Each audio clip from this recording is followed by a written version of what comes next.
नमस्कार। पाठ को समझना है तो सारांश सुनिए। बाबू जगत सिंह एक इंजीनियर थे।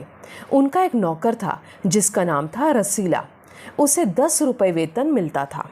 गांव में उसके बूढ़े पिता, पत्नी, एक लड़की और 2 लड़के रहते थे। इन सभी का भार उसके कंधों पर था। वो अपनी सारी तनख्वाह घर भेज देता था, पर घर वालों का इतने से गुजारा नहीं चलता था। वह इंजीनियर साहब से बार बार कहता था, बार बार प्रार्थना करता था कि उसका वेतन बढ़ा दे, लेकिन वो क्या कहते थे कि अगर तुम्हें मुझसे कोई ज़्यादा वेतन दे दे तो तुम वहीं चले जाओ, मैं तुम्हारी तनख्वाह नहीं बढ़ाऊंगा। वह सोचता था, यहाँ इतने सालों से हूँ, अमीर लोग नौकरों पर जल्दी विश्वास नहीं करते और इन्होंने मुझ पर कभी संदेह नहीं किया। अगर यहाँ से चला गया और किसी ने मुझे 11-12 रुपए दे दिए तो भी ऐसा आदर तो नहीं मिलेगा। उनके पड़ोस में एक ज़िला मजिस्ट्रेट रहते थे जिनका नाम था शेख सलीमुद्दीन। उनका चौकीदार था मियाँ रमज़ान। रसीला और मियाँ रमज़ान में घनिष्ठ मित्रता थी। शेख सलीमुद्दीन फलों के बड़े शौकीन थे। वे अपनी चौकीदार को फल देते थे। मियाँ रमज़ान वे फल रसीला को भी खाने के लिए देते थे। बाबू जगत सिंह मिठाई के शौकीन थे। वे रसीला को मिठाई देते और रसीला वह मिठाई रमज़ान को भी खिलाता था। एक दिन रसीला बहुत उदास था। उसकी जो उदासी थी वो रमज़ान ने देख ली। रमज़ान ने उससे कहा कि उसे क्या परेशानी है, बताए उसे। तो रसीला की आंखें भर आई।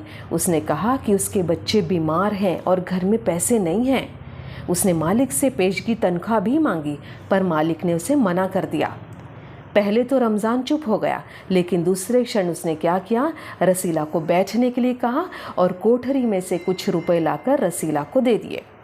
रसीला सोचने लगा कि मैंने अपने मालिक की इतनी सेवा की, पर मेरी तकलीफ़ में या मेरी ज़रूरत के वक्त उसने मेरी मदद नहीं की।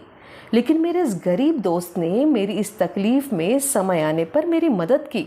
मेरे ऊपर इसका बड़ा एहसान है। यह आदमी नहीं है, देवता है। कुछ दिनों बाद रसीला के बच्चे ठीक हो गए। रसीला ने रमज़ान के पैसे लौटा दिए, पर उसमें से 8 आने यानी 50 पैसे लौटाने बाकी रह गए। एक दिन इंजीनियर बाबू जगत सिंह ने रसीला को 5 रुपए दिए और मिठाई लाने के लिए कहा। रसीला ने 4.5 रुपए की मिठाई लाई और बचे हुए 98 रमज़ान को दे दी, जिससे उसका कर्जा खत्म हो गया। इंजीनियर बाबू ने जैसे ही मिठाई देखी, उनकी समझ में आ गया कि मिठाई कम है। उन्होंने रसीला से पूछा कि क्या यह मिठाई 5 रुपए की है। यह सुनकर रसीला बोला, हाँ, यह 5 रुपए की ही है। परंतु उसके चेहरे का रंग उड़ गया। उन्होंने रसीला को हलवाई के पास चलने के लिए कहा। रसीला ने इंजीनियर बाबू को सच बता दिया और उनसे माफ़ी भी मांग ली। जब इंजीनियर बाबू जगत सिंह ने सच सुना तो उनका पारा चढ़ गया। उसे पीटते हुए पुलिस थाने ले गए। उन्होंने सिपाही को 5 रुपए दिए और रसीला को उसका कसूर मनवाने के लिए कहा। दूसरे दिन मुकदमा शेख सलीमुद्दीन की कचहरी में पेश हुआ। रसीला ने कोई बहाना नहीं बनाया और अपना अपराध स्वीकार कर लिया। उसने कहा यह उसके पहला अपराध है और वह दोबारा अपराध नहीं करेगा।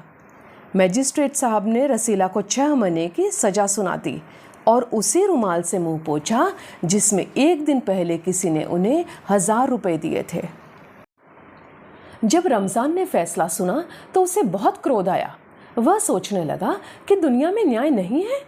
धनी व्यक्ति गलत तरीके से धन बटोरते हैं और बड़ी बड़ी कोठियों में रहते हैं, उन्हें कोई नहीं पकड़ता। रमज़ान घर पहुंचा तो एक दासी ने पूछा कि रसीला का क्या हुआ। रमज़ान ने जवाब दिया कि उसे 6 महीने की कैद हुई है। दासी यह सुनकर खुश हो गई। उसने कहा वह इसी लायक था। यह सुनकर रमज़ान गुस्से में आ गया और कहने लगा कि उसने तो केवल एक 98 की चोरी की थी। सच तो यह है कि जिन्होंने 500-1000 की चोरी की है वे नरम गद्दों पर आराम की नींद सो रहे हैं और 98 का चोर अंधेरी कोठरी में बैठा पछता रहा है। अगले वीडियो में पाठ के शीर्षक की सार्थकता, उद्देश्य एवं चरित्र चित्रण को सुनने के लिए चैनल को सब्सक्राइब करिए व बेल आइकॉन को दबाइए।